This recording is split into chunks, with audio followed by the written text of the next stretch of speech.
All good? So, from my heart to you, those of you who have come live to this, I dare say, death and living and rebirthing store, to be in the company of our Reverend Bodhi B and myself, Alan Clements. You can hear the. Do we want to do something about restarting that? And we don't really need that out there if it's in some way distracting. Okay, it's distracting. And just have everybody come in. You going to start over or? We'll just go on from Okay. Okay, cool. We're getting settled. That's cool.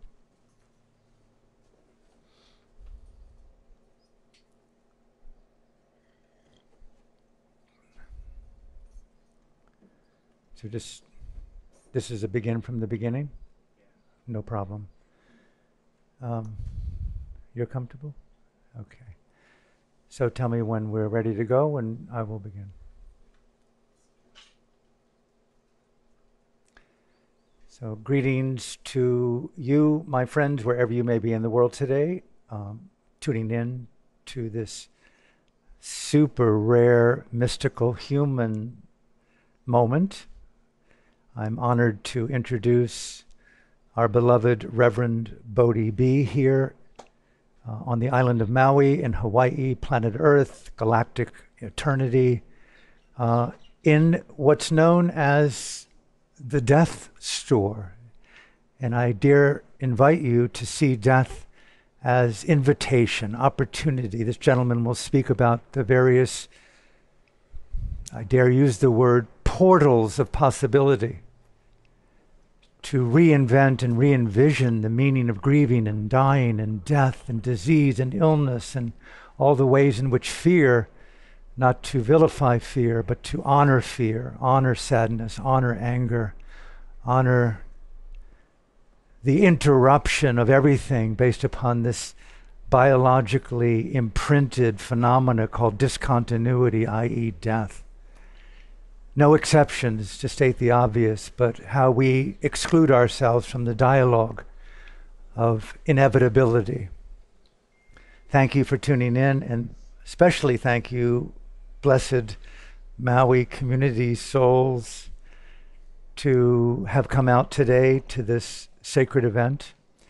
I'm deeply touched and honored, although vulnerable to state it. It's been a very emotional 5 days being back on the island. But it's for the release of our book that we have done based upon an initial in-person dialogue and then a set of back and forths to bring life to the process of facing death. And I'm so honored, deeply touched, that it's a book for me that could very well be the most important conversation I've ever had in my life.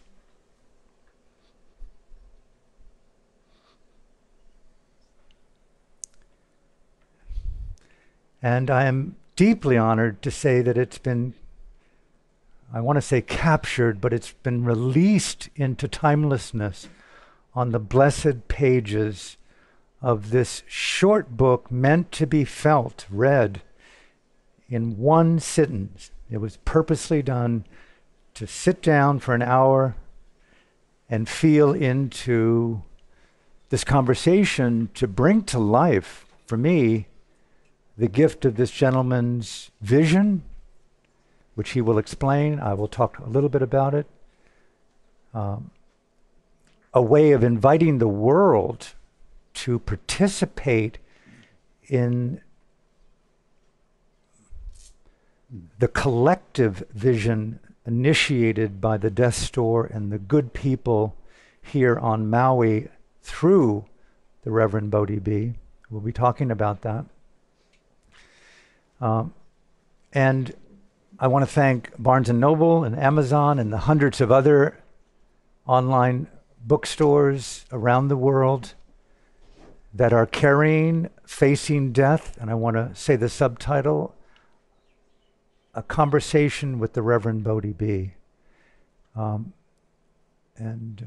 I could talk a lot about this conversation, but the book says it all, and we'll talk today to some extent about what's been important to me about the book and my relationship to the store and to this reverend gentleman. And more than that, this is transpersonal, but highly human.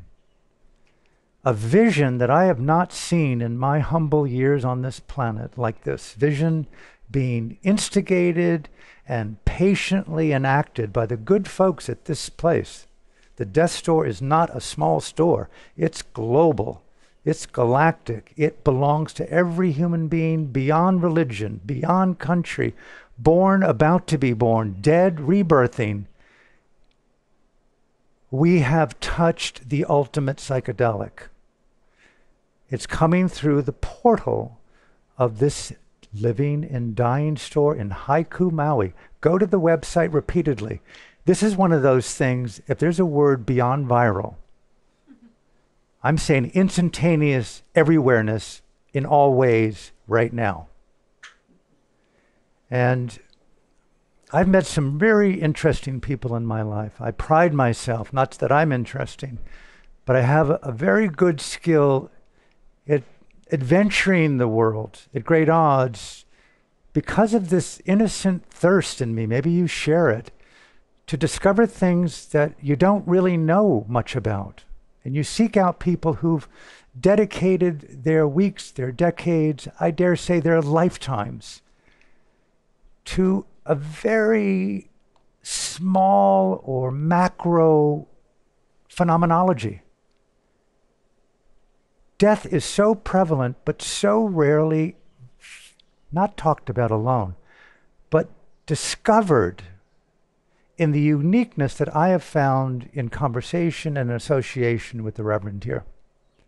Death is everywhere, we know that. There are many books on death, but not like Facing Death with the conversation with Reverend Bodhi B. And I think if you read it and see it and share it, you will see that we're offering, this gentleman is offering, together we're offering with you, something that is far larger than the dialogue that I see, even the most contemporary edges. No judgment needed. Everything is important. But we include not just mortal death, but we talk about the animals, the trees, the plastics, the oceans, the air that we breathe, the life before us, the life after us, rebirthing, climate change, extinction that's baked in not just to the planet, 5 previous ones. Don't fear. Death is not something to be feared. Yes, it's a shock to the conditioning of our humanness, but that is a propaganda. That's a conditioning. Rare do we find someone who translates the conditioning, and I say it mildly, we're in an age of mass propaganda, spiritually, politically, socially, across the board, existentially. Rare do you find a translator of the propaganda, the conditioning, the spiritual religious correctness, like this book and like this gentleman. Yes, I'm invested.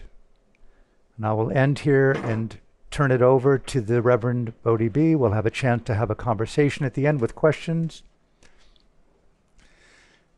A couple of minutes about my own circumstances, which brought me into the company with this gentleman, is that many of you who do watch my podcast and know me personally, I spent a year in 2019, 2020, and part of 21 in lockdown, mandatory lockdown in Los Angeles, where I lived alone, I would say monastic-like. And in that process, I contemplated life and death. I wrote a book, a novel, an auto-fictional novel called Extinction X-Rated, that took me into the depths of despair and suffering and depression, the hopelessness that this pandemic has been so easily co-opted our joy, our happiness. I needed to see for myself a gestalt, if you will, a koan, a sonnet, a poem, something that took me deeper into my own inner beingness, not as a meditator alone, but as a human exploring death. At the end of that book, after it was published, I was taken over by an extreme chest pain that took me to emergency in Santa Monica, where they discovered a very potentially fatal heart disease.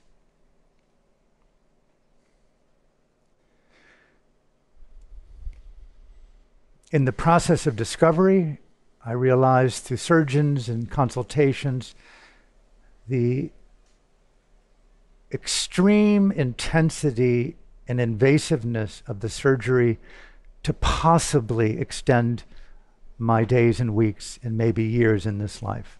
It was a challenging decision, and it remains to be the ultimate conundrum that I'm in process of resolving. But here I am 13 months later. I chose not to get the surgery. I came to Maui to take my life.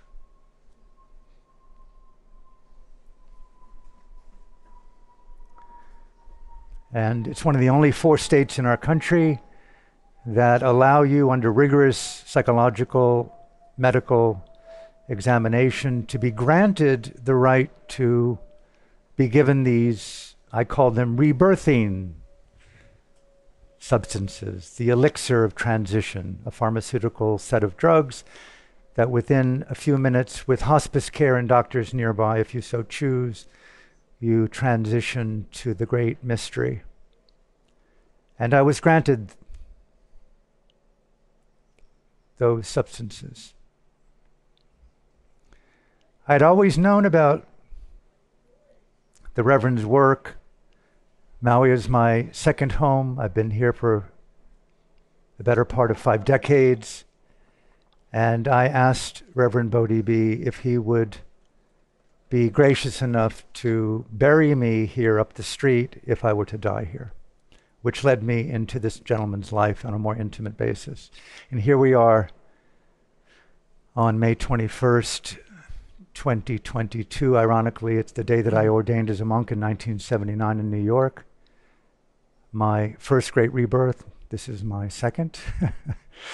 And the conversation on a human level with the Reverend led to the book, Facing Death, A Conversation with Reverend Bodhi. And I will conclude here and open it up to the Reverend to say what he wishes to say. And I reiterate what I said earlier. I've never felt a more intimate meeting in contemporary time with a man that I have with the Reverend Bodhi. I'm so down with the fact of some set of devas and angels that supported us in capturing it on film. It was transcribed. It's been back and forth numerous times to evolve from the video. And there it is, as a life-giving set of teachings, human teachings, on bringing the wonderment, the imagination, I don't use the word fearlessness, but how to live with fear without being driven by the shackles of it. And I call this my Holy Bible. And I'm blessed to say that it's anointed and elevated both by this gentleman, and I will say that it's his words and the vision of the people associated with the Reverend in this store. He's not alone. And he's inviting, as I'm inviting you, to participate in something that really goes beyond Maui, goes beyond Earth. This gentleman and the people here have a vision, a green memorial. If you're listening, I'll say it right to your heart. If you know people who have a little bit more than a little bit, a little bit more than a little bit more than a lot, Mr. Bezos, that you live right here in Wailea on this island with your $75 million home, listen to you. You too will be buried on this island if you die here. Donate the money for us to have a global memorial, not of death, but of wonderment and the possibility of a new dialogue around something so existential as the inbuilt reality of discontinuity of death. This gentleman is a mystic.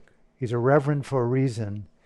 And circulate this book worldwide, Facing Death, and check in long term with this vision and support it. I've never been this more passionate about a topic or a revolution. Many of you know that I was deeply involved in Burma's struggle for freedom, and still are.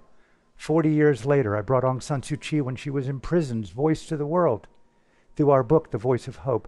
This book exceeds that. This is the new revolution, a revolution of the human spirit that everyone can belong to through the portal of transmuting the fear of death into the wonderment of hope and inspiration. So I leave it with you to hear what you hear. There'll be a chance to have questions at the end, but I'm honored to say in my introduction, thank you, sir, for the chance to listen, to connect, and take your time and share whatever you want.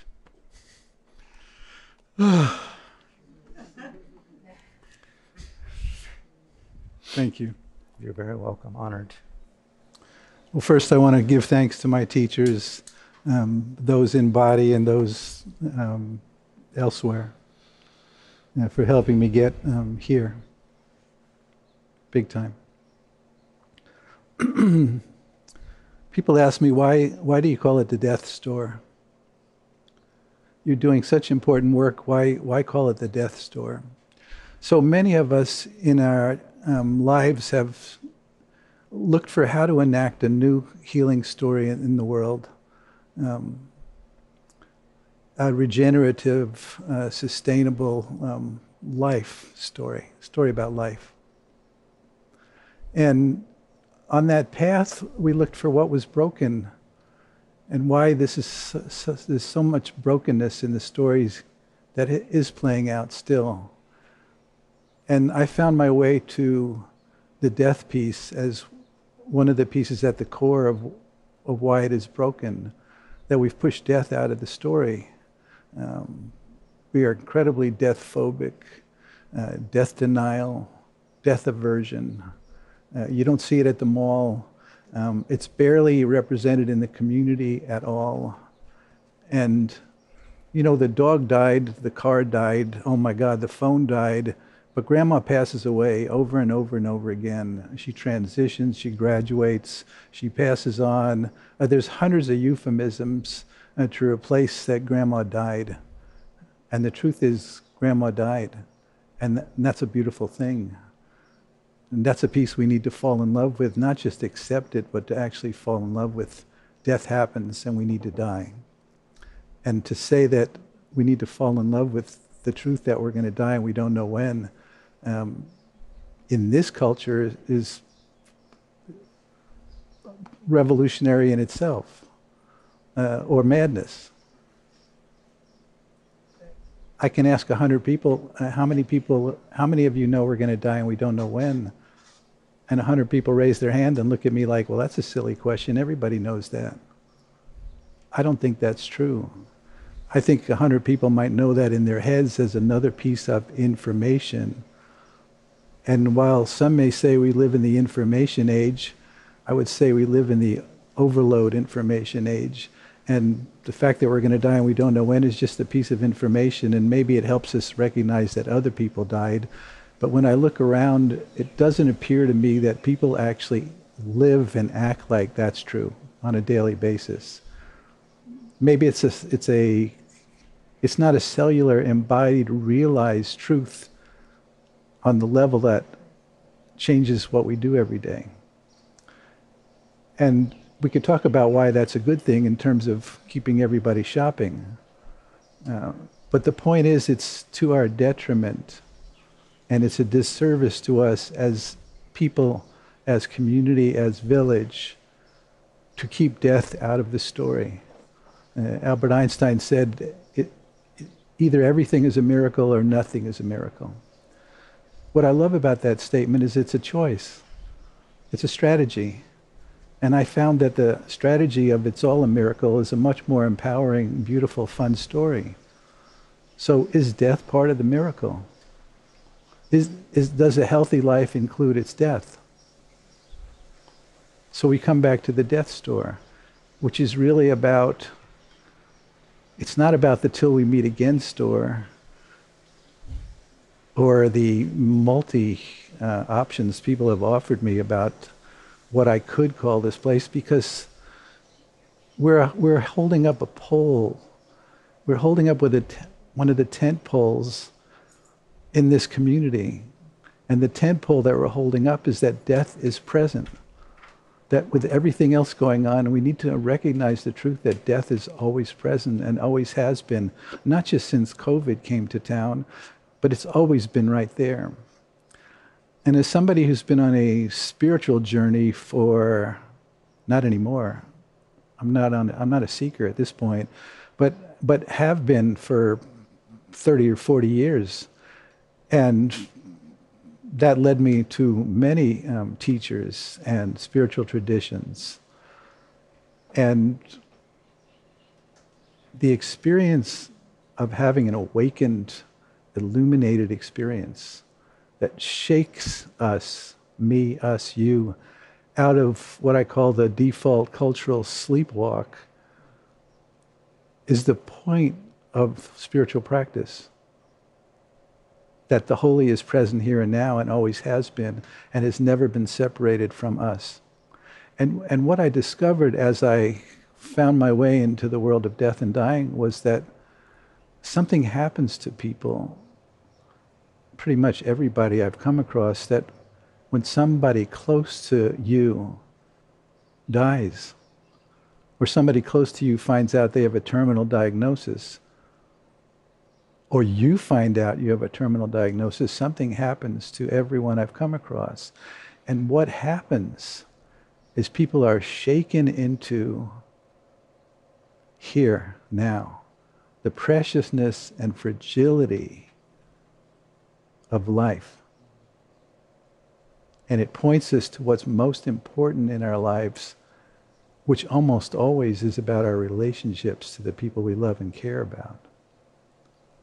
That to me is the spiritual experience, to shake us into full life living in the present, in the presence of the holy, in the fragility and preciousness of how quickly it all can change and does.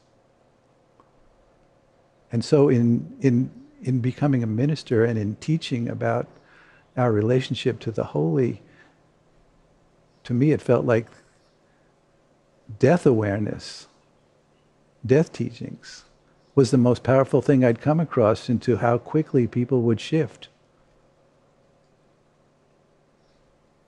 It certainly has for me. And in being a funeral director, running a nonprofit green funeral home, and being around dying people, and being around dead people and their families, is changing my life, big time, really big time. I'm not lazy anymore. Unless I want to be lazy. I'm really good at it when I want to be lazy. I don't procrastinate anymore. I've had too many experiences of, I wish that wasn't the last time I spoke to that person before they died, or saw that person before they died. And that's really led me to be more aware of when I'm standing in front of someone and connecting with someone, that this is it. Right here, bring it all to it right now. Don't leave anything out. Don't leave anything unsaid. Don't wander off somewhere. Be fully here and engage. This is the moment. And too many of us think we have lots of time. A certain amount of entitlement that we deserve 80 or 90 years. And if we don't get 80 or 90 years, we've been ripped off. And that does a tremendous disservice to how we live our lives. That sense of entitlement that we have more time, we'll get to it. That's one of the reasons why we're not fully present and alive here and now, because we've got time to get it all together and show up. Now that's an illusion, and that illusion often gets dispelled, again, by either a diagnosis or by having somebody really close to you die. So the death store, it is actually known around the world now. One thing about the death store, even though there are many people who've said to me, it doesn't matter what you're doing in there, I'll never walk into a store called the death store. And I get that. In some ways, it's kind of like shooting myself in the head to create a giant speed bump for people. And at the same time, people hear about the death store. It breaks through the overloaded information pool out there, and somebody goes, the death store? So it's very effective in breaking through, and it is the death store. You know, people come here because they either are dying, or they're caring for someone who's dying, or they're grieving the death or the approaching death of someone, or they're grieving a death that happened years ago. And I see over and over again now, and this is very new to me, that love and death are twin sisters. And that's huge. Because we're so grief illiterate in this culture that we're supposed to get over it and move on. And why are you still grieving? Don't you need to see a professional?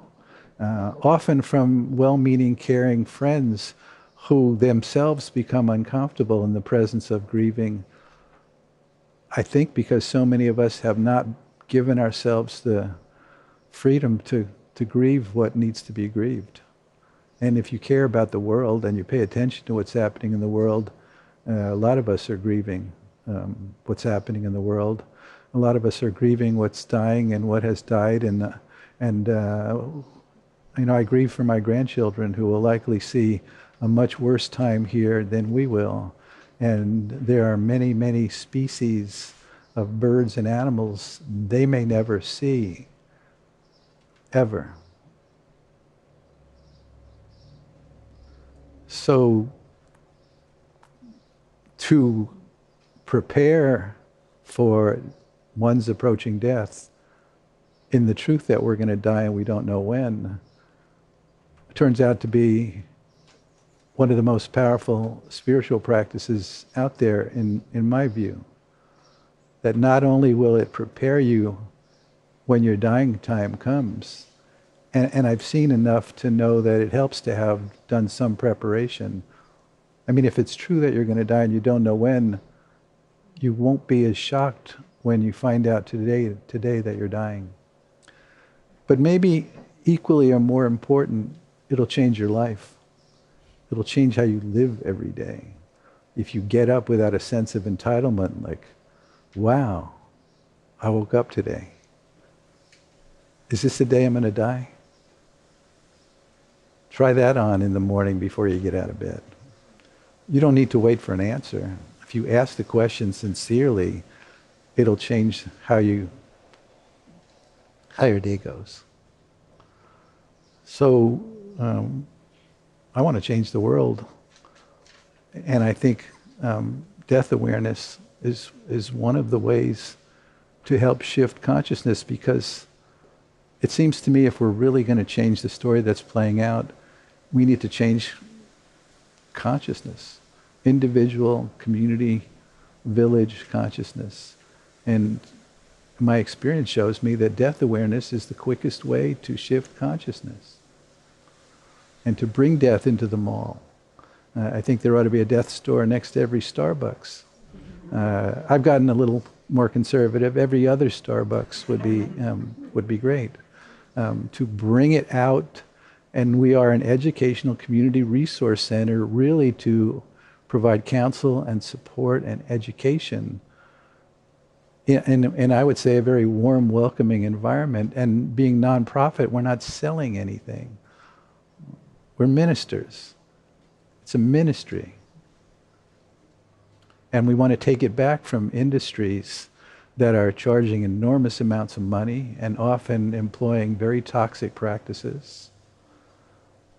And the vision that Alan alluded to is about a burial ground in the midst of a park and a sanctuary and a children's playground and a pet cemetery and an artist's workshop for kids to design tiles with their animals, their pets' names on them. to add to an altar in the pet cemetery, a place you want to go to walk for a reflection, contemplation, and to recognize that the dead they're not gone, that the past is not gone, that the future and the past meet here and now, today. So that's kind of what I'm up to, and I seem to be more and more being called on for grief support, which is really about encouraging people to let the grief have its way, that it doesn't need to be controlled or coached, that it just needs its time and space to be and to find its way into expression and life. That maybe the most important work we do is living with a broken heart. Not about fixing or getting over in terms of how we make friends with suffering. The recognition that we're not always supposed to be happy all the time, that we're supposed to be deep people, so that we be creative, that we experience beauty, that we love each other. So love and death and grief and gratitude are all wrapped up in a life well lived, so that when your dying time comes, you can die well because you lived well, because you did the work of healing relationships, of taking care of unfinished business, of living a life where you added value to your community. Because the alternative is what I see is a tremendous amount of regret and suffering for an unlived life. Wait, how can I be dying now? I never got to live the life I wanted to live. I lived the life my parents or my teachers or my friends or the culture told me what life was about. And I never listened to my own heart and followed the passion to live the life I really wanted to live. And I've seen that enough times to see that that's a cause of suffering. That's self-judgment day. There's a lot of work to be done with people who have not done the work in their life to live a full and real and loving life. And when people are dying, they don't wish to have spent more time working. They wish with all their hearts to have spent more time with the people they love, people they care about.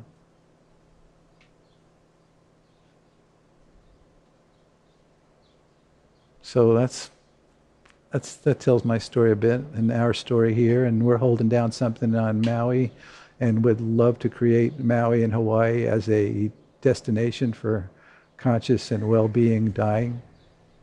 You know, come to Hawaii to die and be held in beautiful, deep and caring ways, to care for your emotional, psychological body and to care for your spiritual well-being, and to be able to connect with you in a deeper soul level than just the story that's playing out. To recognize that you're in there, inside of a burning house, and to be with you on those levels, and to help shepherd you as you journey on your solo journey into your death. That's good. Thank you. Blessed, to state the obvious, are we to be together at this sacred moment on our beloved planet, convulsing with the drama of good and evil, right and wrong. It's eternal. It seems to be what life is, a juxtaposition of radical dualities, and at times there's harmony between the two, and at times there's extreme vilification of the beautiful. Everything is beautiful, and I am so sad. I'll leave it to the Reverend's magical tone to take over that one. I've got my deep crusader in me that wants to eradicate evil, not make peace with it. A few words and then opening it up to the good people here who may have something to ask or dialogue about. I wish there was a way in which we could talk online. but please open your heart and communicate it telepathically through people here. One of the things that being in the vicinity of death, in my own personal case, maybe you could relate, is that it's never been, and I say this with tremendous pause and truth, I've never experienced such a radical gift as a diagnosis of a fatal illness. I know that sounds like super magical thinking from too many LSD trips and not enough sanity trips. No, it's something I've heard too many times, that people really got shaken into wakefulness upon getting a terminal diagnosis. I'm like, hey, folks, you don't need to wait till then to shake yourself out of this cultural sleepwalk. And that's a big part of what I'm doing out here, and have devoted my life to, hey, don't wait till you have a terminal diagnosis. And yes, it works.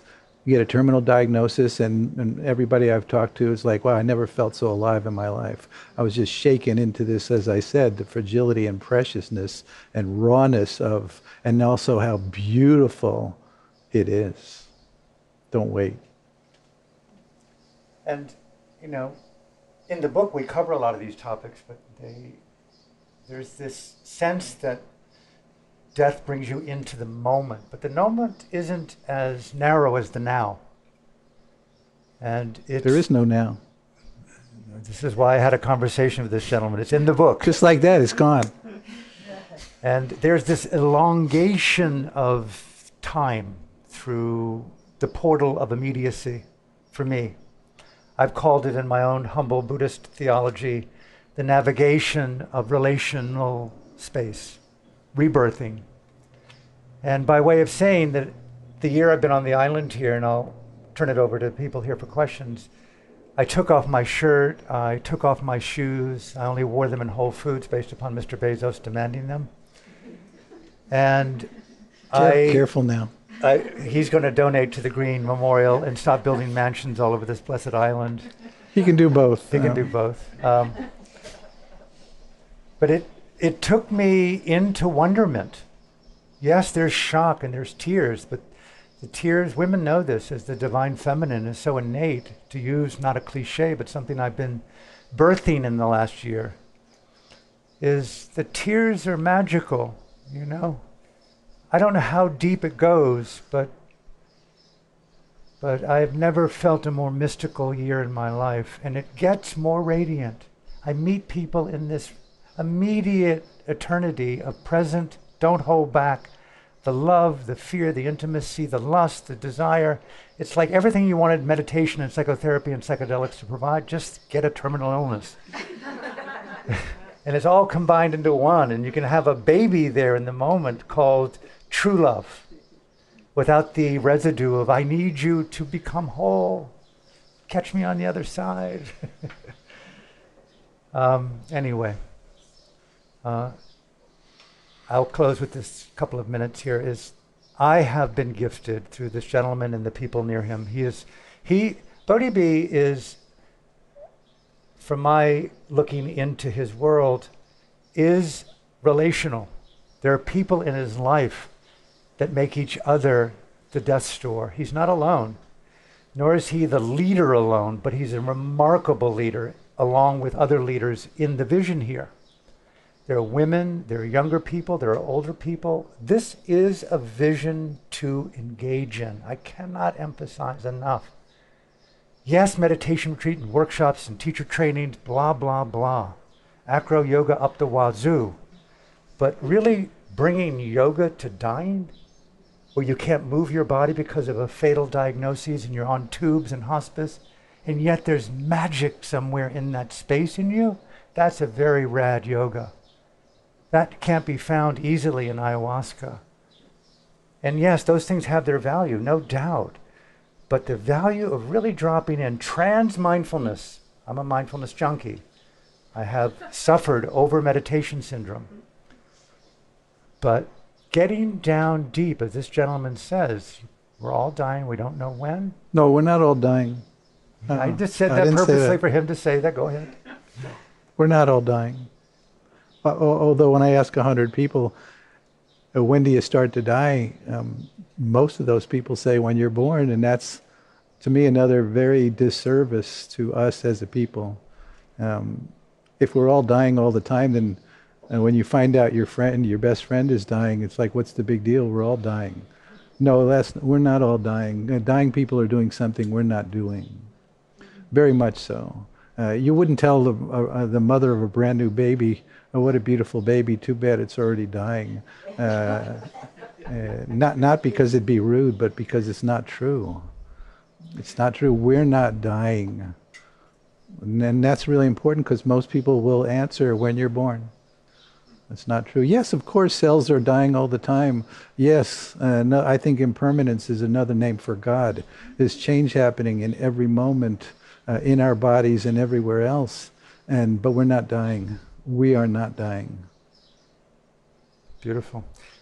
By way of two, what you experience between the two of us is intimately contained in this 1.5-hour book. And it's not like it's all, friendly talk. He and I get down. And we I only disagree. Sometimes agree with Alan. And listen, I don't sometimes agree with God. But it's real, it's authentic, it covers a lot that I have not felt and seen in such a short time of space called a lifetime, facing death. By way of saying, anyone have questions, comments, something you'd like to ask, either Bodhi B or myself or both of us, take a moment, feel, and we're here for that. No hurry. So for you, it sounds like you've devoted your life to spirituality, to social justice, to meditation, Buddhism, all of this stuff. And yet you've had this cracking open, this heightened state of gratitude for life since your diagnosis. Do you think it's possible then to get to that point without receiving the information that you're going to die in that way? Beautiful question. How deep can you be catalyzed by simply a kiss? I mean, there's the whole range of what excites the deepest recesses of our Rumi and our goddess and our, trans-tantra space. There are some people, I'm not particularly one of them, who elevates through beauty. I've been successively traumatized since birth based upon, I think, unrecognized circumstances that were so discordant to my own sense of soul and destiny. I love my parents, but there was a type of apartheid in our home. And then culture at that time, I was a 60s child, and I was just on the cusp of getting into the LSD revolution, so I had to fight war. I grew up in a military family. Can you catalyze through love and beauty? I'm so down with the feminine and the woman as a heterosexual. I mean, love is my portal to the type of energy that you might see in me. But has this cracked open something uniquely special? After 71 years of life, I thought being in genocide, which I've covered as an investigative journalist, cracked me open sufficiently to go to the depths of God and the deathless. Each of them have had their music. I don't elevate my condition or terminal illness to be something necessary or the peak experience of living. I think rather is a successive reflection on your life, that you look at the choices you've made through thought, love, speech, and action, and you have a high regard for the dignity and the integrity of the way you've lived. And I think that's what dying catalyzes for those who haven't lived really well. I would turn the question back on you, because often the question is about how do you get there? And I would say, what's in the way?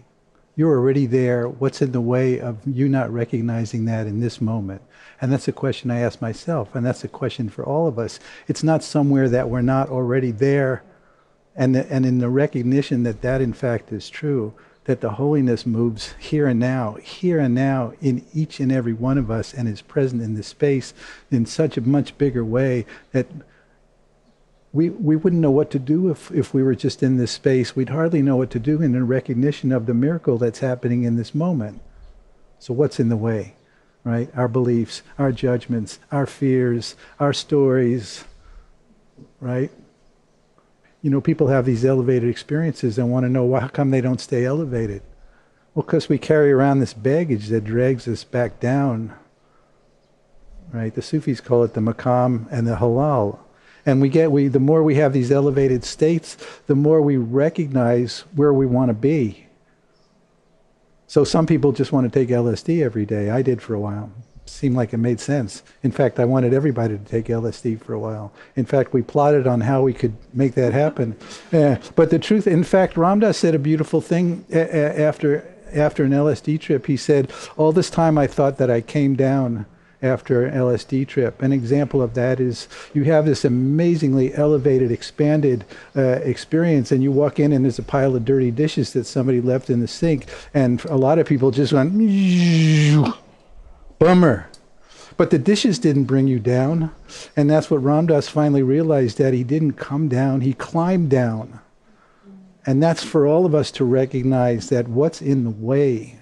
What is this baggage, these stones that we carry around that keep coming back to the default cultural sleepwalk, or whatever you call it? You know? Key point, deep walking cultural sleep states. In the book we covered this, you know, breaking out of the conformity of capitalistic, cultural, competitive slavery, for me, brought me into the adventure of my choices in the context of mystery. It took me to a monastery. It took me into writing films when I didn't think I could ever do it. It took me into writing books when I didn't think I could write books. It took me to stages where I didn't think I could do spoken word. Living from that place of passionate choice making, I think, is a progression over many years of knowing that whatever happens, you've lived really well. And whatever it is, I mean, I have people that have had, they're amputees. I talked to one of my dearest friends the other day who's lying alone in Burma in cancer pain without medication. And he's an incredibly luminous mind because he's lived a very long life of conscious, mindful choices. So don't wait for the diagnoses. Make haste to crack the coma of why the hell am I doing a job that works but doesn't really satisfy what? What in me wants to get moistened and saturate that part of our being while there's time and health and possibility to make, you know, relatively good choices on your life. Anybody else? He'll go on and on.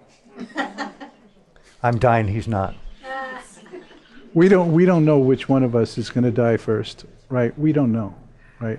I just had a bout with COVID, and physically I had a very mild case, but I went into this deep despair.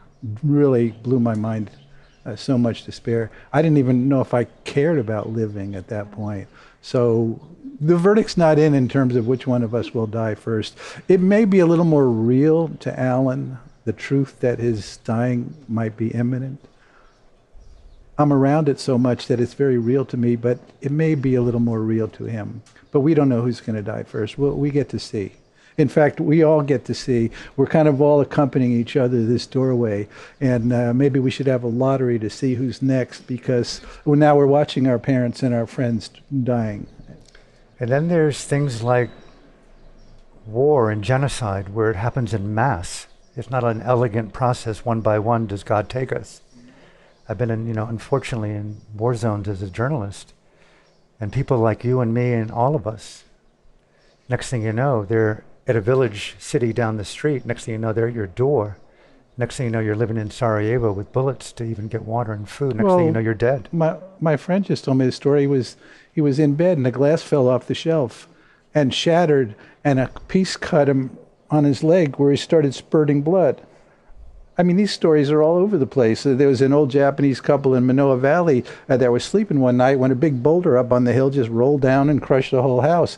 And I don't get into these stories about, well, karma, these people were probably fine people, and you could be doing everything right, and boom.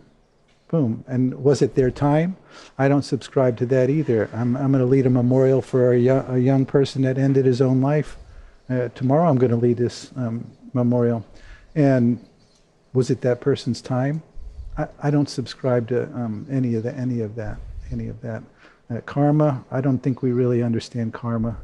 I mean, as a cause and effect, yes. As a past life or a future life, we get caught in the sense of we think we understand time.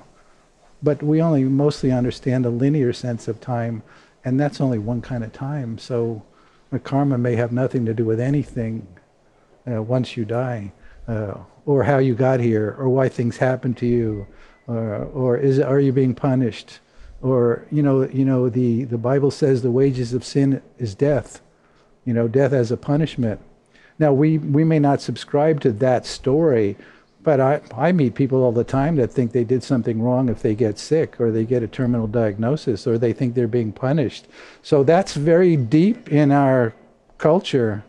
We did something wrong. But let's hear from somebody else, please. Yeah, you just touched on, I work with young people and teenagers, and so we're seeing, or what I'm seeing with that age group is grieving for a future and for fun, and actually living their life now because of what is being placed on young people. So it's a different kind of death. But I really appreciate how you speak about grief. It's so present for young people right now, for themselves, also for them. And what they're facing, that's so different, and what's being asked of them right now. Yeah, thank you. Yeah, well, you see much more anger and much more outbursts in very strange ways in our country now, and sometimes the source of that is this deep sadness and grief that has nowhere to go and doesn't feel culturally accepted. And so people who are normally anxious or angry or upset are more angry and upset, and more people are acting out, and we're seeing it. I mean, how sad and horrific, how commonplace these random acts of horrible violence are happening. And you can connect that up to where people aren't being heard, aren't felt heard and seen. Life has become cheap in that way. Thank you. Somebody else, please. Well, I'm in the age group where I'm thinking death is more of like a spiritual emergence than an emergency. So I'm very blessed. But what I want is a very practical question. When someone is ill and they're given that kind of diagnosis, at what point do you guys come in?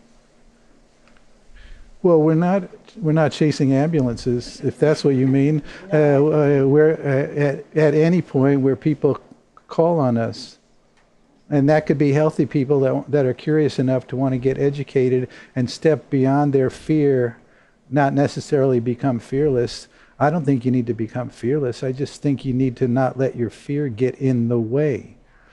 So people healthy people come find us. But when, as much as I like to go knock on doors and said, "Have you thought about death lately?"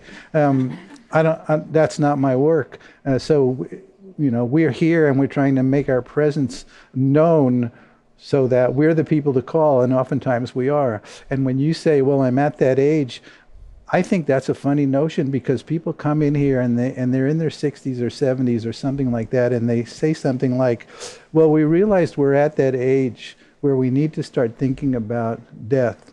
And I'm thinking, how do you know when you're at that age? Why isn't that taught in public school, when you're going to die and you don't know when? And kids have been dying for as long as there have been kids, and we're not culturally together enough to even work with that very well.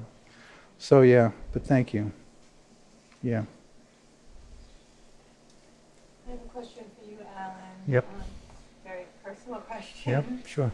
Why did you choose not to do the surgery that could have extended your life for who knows how long, and instead to say, no, I'm Good Yeah. question. In a nutshell, please. in my own highly overthinking manner, along with my incessant mindfulness needs to look into detail It's just fucking too dangerous. And the downside from significant cognitive decline to blood clots to heart attack to a wound that doesn't heal and incessant pains to being on pharmaceuticals for at least a year, sleeping pills, antibiotics, Ativan, on and on and on. I hate pharmaceutical drugs. I like good drugs, but not bad drugs. and then not having a home. To be in recovery for 3 months, 6 months, 12 months. Not to be in a principal relationship with someone saying, I love you every minute of the day. And I'm not, after all these decades of just living esoteric Buddhism in war zones, I'm just not that desirous of tomorrow. I've lived well. I don't need to write another book or make a film. Love is still there. I want to be in an intimate but I am in an intimate space with people, men and women, children, God. So when it all kind of goes up to ratios of will I survive it in the quality of life versus will I die this second, which is for them 50-50, it's like I'm not paralyzed. I've just gone into hyper quality presence. Did 3 books this year, traveling more than ever, doing a retreat in Bali coming up. And I'm totally prepared, I think, totally, I say it with lower caps, for the inevitable anytime without anticipating it with fear. I think I've really looked at fear and said, thank you very much, but loving is more challenging than you fear. I love Alan's response to his diagnosis, because what happens almost all the time, what happens when people get a terminal diagnosis? What do they want more than anything? More time. More time with their loved ones. And more time to experience the beauty of life. But oftentimes, what that more time really is about is more time to go to doctors, more time to get treatments, more time to experience the after effects and side effects of treatments, and on and on and on. And so often, more time isn't the time people imagined. And so often, people are using that time to try to get more time instead of what I would say would be a really important work to start saying goodbye to life and the people you love and care about. So here's a man who has sidestepped that whole piece and has gone right to, what do I care about now? Who do I love? I know he told me as soon as he got a diagnosis, he wanted to go visit his daughter, right? He had to travel quite a ways to go see his daughter. And so to have taken that stance, I have tremendous respect for that live while you can. And, whatever you need to do to come to peace with the life you've lived, that's the work. And sometimes Alan starts to rant about some things. Everything. And I've helped him see that some of that is grief. This is an important point. And it's such an important piece, because that's where a lot of us are. In our own discomfort of letting grief have its way, we turn it on something or someone. And I see over and over again, because now I lead grief rituals with groups of people, how empowering, right? Like when I went into despair, that's not empowering. That is so disempowering. It's draining. And it's not hard to imagine why so many people are in despair. I mean, I understand why people say, fuck it, let's party. I get that. And maybe if I wasn't as impassioned or driven or called by the work that I've been called to, and didn't have grandchildren I'm working for, and the recognition that I'm working for everybody's grandchildren and their grandchildren, I could go to the fuck it, let's party, because it just seems so immense. But despair doesn't get me anywhere. But I find that grief, when we grieve, in fact, when we grieve out loud together, which is mourning, it's a very powerful place that frees up so much. And actually, I find is empowering for people. There, I got it out. I just let it, I gave it its space and honored it and recognized that that is holy too. And it wouldn't matter, that being more spiritual wouldn't to override that isn't where it's at. And of course, I see plenty of that. If I was more evolved, I wouldn't feel so sad and angry and upset, which is such nonsense. We've been polluted in the spiritual world as well. And of course, in the Sufi tradition, our work is never about transcendence. It's about transmuting, transformation. When you read about Sufis, they're in the marketplace. They're not on the top of a mountain. And the transcendence is about transcending our limited ways of thinking. And again, we come back to where are we caught in our own beliefs? Where are we stuck? And how to become pure instruments of the holy. And we are two big eyeballs are out of time. No, we're going to go a little bit longer. Let's go. This is very rich. And here's somebody. Yeah, before you, if I can just one more minute with your question that came up. Two other things that I think are really important, not only for me, but I think people who may be listening, is that my diagnosis came in the midst of a pandemic where the controversy, and I say this with tremendous caution, the controversy of pharmaceutical wisdom and tyranny became a global issue. So the medical industrial complex became synonymous in many of us with the military industrial complex, the pharmaceutical industrial complex. And so people are telling you, save your life, Ellen, through surgery, are the same people firing doctors because of their own science and investigation around vaccinations. So it became a real, for lack of better terms, who to believe in a disconnect. The other thing is, and I know this is a little bit like magical thinking, and doctors tell me they've never met anyone who's more good at magical thinking than me, and denial. The two sometimes are indistinguishable. I'm spiritual. That I believe in not just the miracle of life, which Bodhi quoted Einstein, living as a miracle, but I'm working into that and including what he's helped me with including taboo areas of emotions. Grieving has always been off the table. And I say through this gentleman, as he's reminded again to all of us, saturate it with love, to quote him. Something close to that. So my point is, I'm not preparing to die alone. I'm engaging in what I call the Dhamma cure.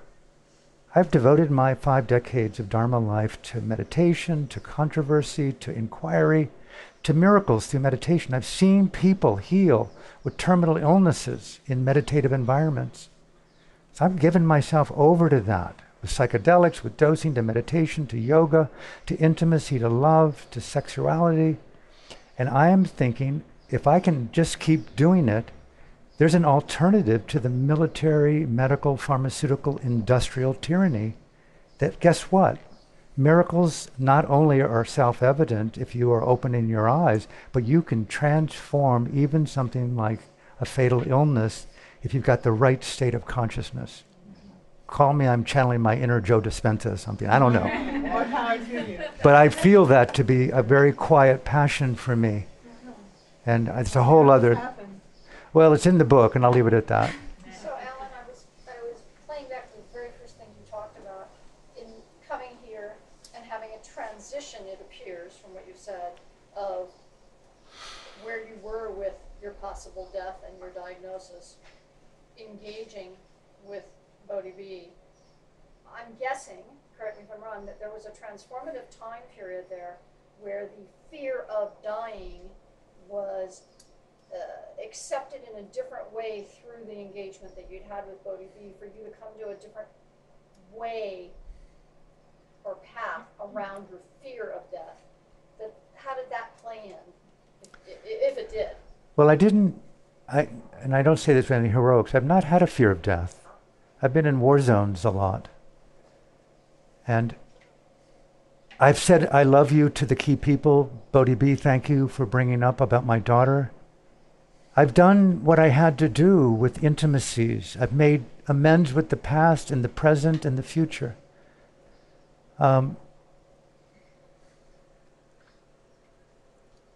I feel like I'm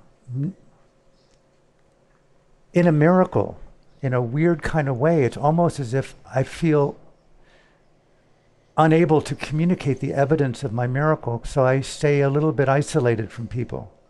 I fear being judged or evaluated or having to talk about more complex, ordinary things to keep this radiant miracle alive. And Maui has been a place for me to walk in Baldwin for 10 kilometers a day, to dose in micro doses 4 or 5 times a day, to meet this remarkable community that I've known over 5 decades, and to again meet Bodhi B and the people near him, Mayana, other people here. There's so many people here. So it's not been a fear of death particularly, but it's been, I would say it's more of what Bodhi's helped me with, is an unrecognized fear of love. I think if that's my shadow, not to be overly personal, it's just the anticipation of betrayal, inadequacy. And so this diagnosis that I've engaged in and I'm engaging in has really opened me up to see, for lack of better ways, the beauty of uncertainty and vulnerability and risk-taking to say I love you to myself. So that's the crux of the biscuit right there. I'll add something to that because I know a little bit about his unfolding. So in general, and I've heard this many times, somebody gets a diagnosis, they have a brain tumor. Those people are like, I never felt so alive in my entire life. 6 months later, I was back in the cultural sleepwalk. At 6 months down the road, it had faded. So it seemed to me, and Alan can correct me if I don't see this correctly, it seemed to me that happened to Alan a little bit because he originally got this diagnosis that I'm sure threw him for a loop, right? So now I don't know if it's a year later, some amount of time has gone by, something like a year. He goes back to get reevaluated by the specialists, and they tell him that, in fact, he's a walking time bomb. Now, he's somebody that actually knew that. But in having that reconfirmed, whatever it is, 6 months or a year later, it threw him for a loop to get that in your face. No, it's true. So there's that tendency that I see amongst many people that you're just like, wow, I better live it up while I can, and how that tends to, you fall back into, well, I'm still here, so I'm still here, and then you go and get I know, you're a walking time bomb, right? So I saw that in terms of what happened to Alan. Correct? You're correct. And I also, along with that, more deeply bonded with key people, which has brought up the poignancy and the humanness of loss. So yes, Bodhi is absolutely intimately right with that. And I'm also open to love in a very, I would call it anarchistic way. And so I've become a little bit more human based upon this last visit to LA. And it's created a trembling vulnerability in me that I don't want to recover from, but it's definitely increased my fragility. And as you can sense, Recover from, that's the healing. May it be so. You know, I didn't anticipate it, but here it is. Because healing and curing are not the same thing. Right? Curing may not be possible. Healing is always possible. A couple of more questions, especially for Bodhi. I was going to ask for you. Go ahead, David. My question is kind of in the context of this for you, but also for humanity, in the sense that we live in a corporatized world where food is a commodity and corporations are motivated by profit to get us to eat more of what they sell us, which is high in salt, sugar, and fat, which gets us to do that. Please cut to it. So my question is, you chose not to do the surgery. Have you considered more of a healthier eating, such as a fruit-only diet, a eating fruitarian diet, or even a raw vegan fruitarian diet, which is fruits, greens, vegetables, nuts, and seeds all raw, which is a species-specific diet that I feel. So I just want to share that with you. Yeah, I've radically become more nuanced and conscious of diet, but I've always been pretty conscious. And I eat primarily blueberries and strawberries in the morning. I eat very little, but I'm not, I've been very conscious of that, to answer your question, and remain conscious of that. Yeah, without a doubt. It all started when they locked up the food. No question about it. It's true. But hey, my story is I went into such despair and such deep fatigue that I thought what I needed to do was go out and eat a hamburger after I haven't eaten a hamburger in 50 years, which I did. And that was actually quite freeing and liberating to get beyond the notion of what's medicine and when is it medicine, and not be stuck in anywhere, really, anywhere.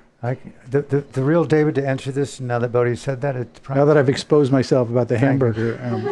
The real food for me has been fractal light. Maui in Hawaii offers unthinkable luminosity. And I took my clothes off and walked behind Baldwin Beach for the better part of 9 months, pretty much alone, dosing and meditating with the mongoose and the doves that began to stop flying away, that began to lie down near me as well. And I just lived out there somewhat naked, as I did when I first came here in '71 and went to Kauai and Taylor's camp. I reconnected with nature and psychedelics and meditative presence. And I've never found a healthier, more dynamic, transformational energy than light and air and intimacy and reflection and all the other things that come with, my spiritual life, my human life, and diet as well. But light has been the new one, and nature. I just came from Vancouver, and I felt somewhat imprisoned by electrification. 4 walls, cars, buses, fossil fuels, the death, the march, money, cards. And it's like I came back to Maui and I started to cry because of the light, because of the nature. And I raced to Baldwin, I raced to Deer Park, and I take my clothes off out there for risk of being arrested. And I feel like I've come home to a type of heaven. So to answer your question, I'm trusting this intuitive pulse. And yeah, I'd love to get naked with the divine feminine called partnership with the woman, the God, and I feel like I'm very into that process of making love with the most pure place in my life through diet, through light, through nature. Better give your phone number now. Well, that's sort of my way of doing that, but I've met someone recently I like. Namaste. That's the last. Thank you for the rave. That wasn't a rant, that was a rave. Hi, I'm completing a comedy self-help book about breast cancer, and I have to say a lot of what you've said has been incredibly inspiring, and I would love to reference your book in mine. I have just one question for my final chapter, which is called Resting in Peace. What about the person who has absolutely no spiritual practice whatsoever, a committed atheist? What can you offer them in terms of a dying practice? Love is the biggest medicine of them all, and most people have never really experienced unconditioned love, and it's the most powerful healing thing you can give somebody. I don't subscribe to rest in peace at all. I think a lot of us are going to get reassigned pretty quickly. But I subscribe to rest in peace when you're alive and function from that place and act from that place. But I'm really big on leaving in peace, and that's a big part of what we do. How to prepare and how to help people leave in peace. And so how do you help people? Would people sort of put their name on a list, and so if something happens, they contact you? That's one of the things that happens. Yeah.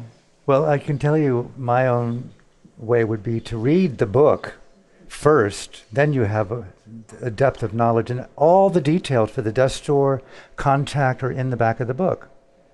And the last thing I want to say here is not a commercial rave, but I wrote this book last year called Extinction X-Rated. It's a comedic, satirical, irreverent take on exactly what you're talking about and reference anything in it. If you can bear it, read it. Extinction X-Rated. And to answer your question, there's a lot of us in the community that think that giving out Bodhi's name and number is like a normal course of having breakfast, and oh, by the way, you need to talk with Bodhi. So that's part of how people come to the services and the range of things that he offers. We have a T-shirt. Go ahead. No, we have a T-shirt that says, and I'll set you up. We have a T-shirt that says "If found dead, call the death store" with my phone number on it, right? Right? And we want to be in the situation where we could go hand that shirt out to every homeless person on Maui, so the police know who to call, and that we could be set up to handle that, right? Yeah. Yeah.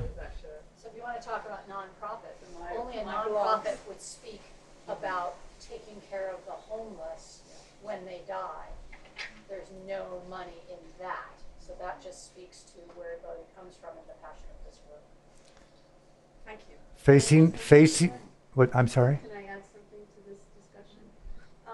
Please, take your time. I just recently took Bodhi's class on preparation for death, and one of the biggest takeaways was when you said, you don't know when you're going to die, it could be today, you just don't know if it's going to be today or not, and live your life as you just don't know when. And so waking up every morning, I have a whole different attitude, and I have felt more at peace with my own life and what's ahead, what's behind, just trying to be here now.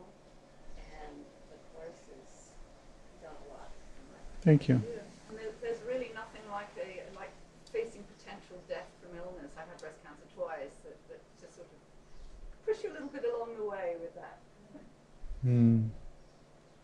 Okay, I think we're good. Facing Death, the conversation with the Reverend Bodhi B, Amazon, Barnes & Noble, booksellers, please.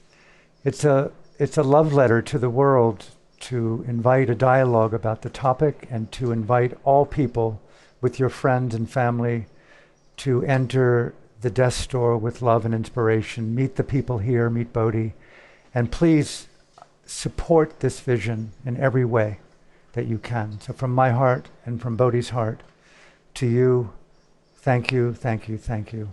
Be well. And you don't need to be Jeff Bezos to contribute to this vision. And if we have a beautiful website that tells the story of really a dying center that includes a school and a home for the dying, and that's ipuka, ipuka.org, ipuka.org, and check out our story and come to the death store, the first one on planet Earth. Right here on Maui, the anchor store of this building. Beautiful. Thank you. Thank you.